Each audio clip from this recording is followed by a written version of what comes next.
धन के लिए माँ लक्ष्मी की पूजा का विधान है, लेकिन माँ लक्ष्मी के वैभव लक्ष्मी स्वरूप की पूजा का विशेष महत्व होता है। यह व्रत शुक्रवार के दिन रखा जाता है। सुख समृद्धि और सौभाग्य की वृद्धि के लिए इस व्रत का महत्व है। आइए जानते हैं इस व्रत की कथा। किसी शहर में बहुत से लोग रहा करते थे। वहाँ बहुत सुंदर ऊंचे मकान थे।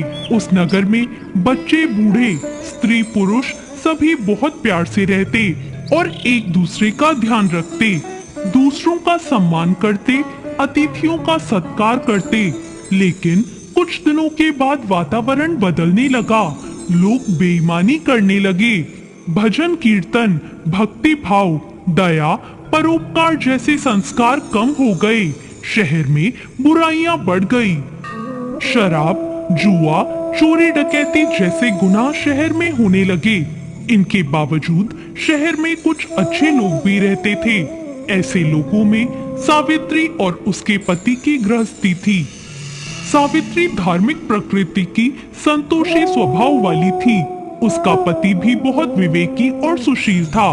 सावित्री और उसका पति कभी किसी की बुराई नहीं करते थे और प्रभु के भजन में अपना समय व्यतीत करते। शहर के लोग उनकी गृहस्थी की सराहना करते। देखते ही देखते समय उनके लिए भी बदला। सावित्री का पति बुरे लोगों से दोस्ती कर बैठा।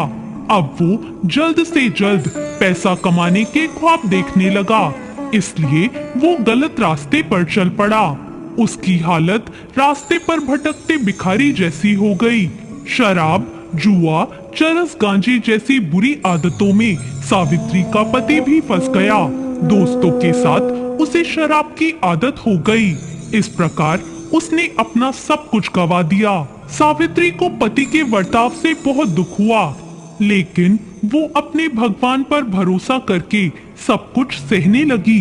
वो अपना अधिकांश समय प्रभु की भक्ति में बिताने लगी। लेकिन एक दिन अचानक एक अधेड़ उम्र की महिला दोपहर के समय उसके द्वार पर आई और जोर से पुकारने लगी, सावित्री। सावित्री ने सोचा, देखूं कौन है जो मुझे इस समय आवाज दे रहा है। उसने द्वार खोला और देखा कि एक अधेड़ उम्र की औरत खड़ी थी। उसके चेहरे पर अलौकिक तेज नजर आ रहा था। उसकी आंखों में मानो अमृत बह रहा था। उसका भव्य चेहरा करुणा और प्यार से भरा हुआ था। उसको देखते ही सावित्री के मन में अपार शांति आ गई। सावित्री का रोम रोम आनंद से भर गया। सावित्री ने उसे आदर के साथ अपने घर में लिया। घर में बैठने के लिए कुछ भी नहीं था, इसलिए सावित्री ने सकुचाकर एक फटी हुई चादर पर उसे बिठा दिया। वो माजी बोली, क्यों सावित्री, मुझे नहीं पहचाना? हर शुक्रवार को लक्ष्मी जी के मंदिर में भजन कीर्तन के समय मैं भी वहाँ आती हूँ। इसके बावजूद सावित्री कुछ समझ नहीं पा रही थी। फिर वो माजी बोली, तुम बहुत दिनों से मंदिर नहीं आई, इसलिए आज मैं ही तुम्हें देखने चली आई।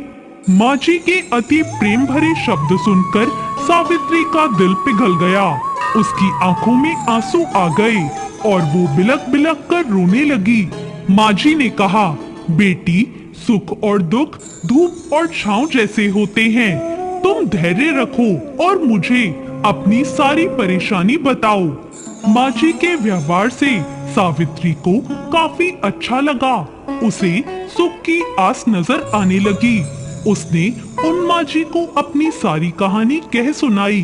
कहानी सुनकर माजी ने कहा, कर्म की गति न्यारी होती है। हर इंसान को अपने कर्म भुगतने ही पड़ते हैं, इसलिए तू चिंता मत कर। अब तू कर्म भुगत चुकी है। अब तुम्हारी सुख के दिन अवश्य आएंगे। तू तो माँ लक्ष्मी की भक्त है। माँ लक्ष्मी तो प्रेम और करुणा की अवतार है। वो अपने भक्तों पर हमेशा ममता दिखाती हैं। इसलिए तू धैर्य रख और माँ लक्ष्मी जी का व्रत कर। इससे सब कुछ ठीक हो जाएगा। सावित्री के पूछने पर माँ जी ने उसे व्रत की सारी विधि बताई।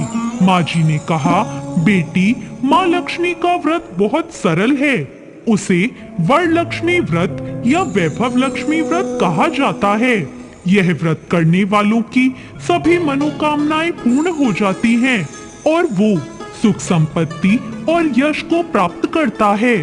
सावित्री यह सुनकर आनंदित हो गई।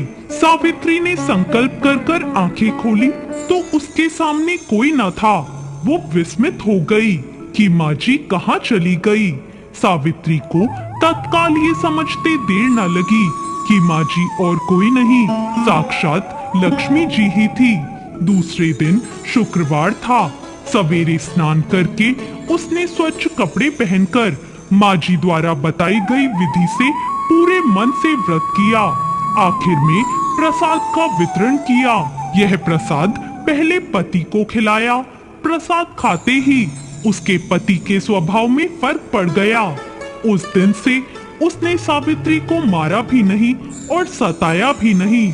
सावित्री को ये देखकर बहुत आनंद हुआ। उसके मन में वैभव लक्ष्मी व्रत के लिए श्रद्धा और बढ़ गई।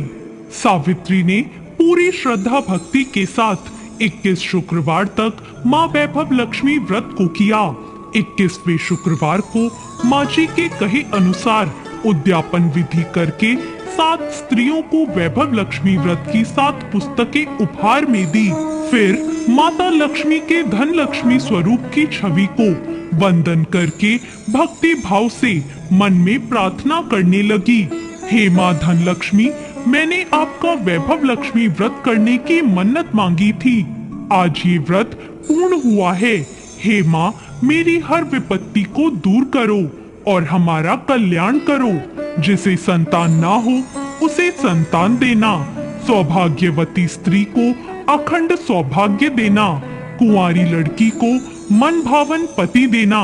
जो आपका ये चमत्कारी वैभव लक्ष्मी व्रत करे उसकी सब विपत्ति दूर करना, सभी को सुखी रखना। हे माँ, आपकी महिमा अपरंपार है। ऐसा बोलकर लक्ष्मी जी के धन लक्ष्मी स्वरूप की छवि को उसने प्रणाम किया। व्रत के प्रभाव से सावित्री का पति अच्छा आदमी बन गया और कड़ी मेहनत करके अपने व्यापार को करने लगा। उसने तुरंत सावित्री के गिरवी रखे गहने छुड़ा लिए और उसके घर में धन की बाढ़ आ गई। घर में पहले जैसी सुख शांति छा गई। वैभव लक्ष्मी व्रत का प्रभाव देखकर मोहल्ले की दूसरी स्त्रियों ने भी वैभव लक्ष्मी व्रत को पूरे विधि पूर्वक किया, जिससे उनका भी कल्याण हुआ। वैभव लक्ष्मी व्रत 7, 11 या 21 जितने भी शुक्रवारों की मन्नत मांगी हो उतने शुक्रवार को करना चाहिए। आखिरी शुक्रवार को इसका शास्त्रीय विधि के साथ उद्यापन करना चाहिए और प्रसाद के लिए खीर बनानी चाहिए। जिस प्रकार हर शुक्रवार को हम पूजन करते हैं वैसे ही करना चाहिए। पूजन के बाद माँ को एक श्रीफल फोड़कर चढ़ाएं और फिर कम से कम 7 कुंवारी कन्याओं या सौभाग्यशाली स्त्रियों को कुमकुम का तिलक लगाकर माँ वैभव लक्ष्मी की व्रत कथा की पुस्तक को उपहार में देनी चाहिए और सबको खीर का प्रसाद देना चाहिए। इसके बाद माँ लक्ष्मी को श्रद्धा सहित प्रणाम करना चाहिए। फिर माता जी के धन लक्ष्मी स्वरूप की छवि को वंदन करके मन में प्रार्थना करें, हे माँ धन लक्ष्मी, मैंने आपका व्रत पूर्ण किया। आज जो मैंने मन्नत मांगी थी वो पूरी हो जाए।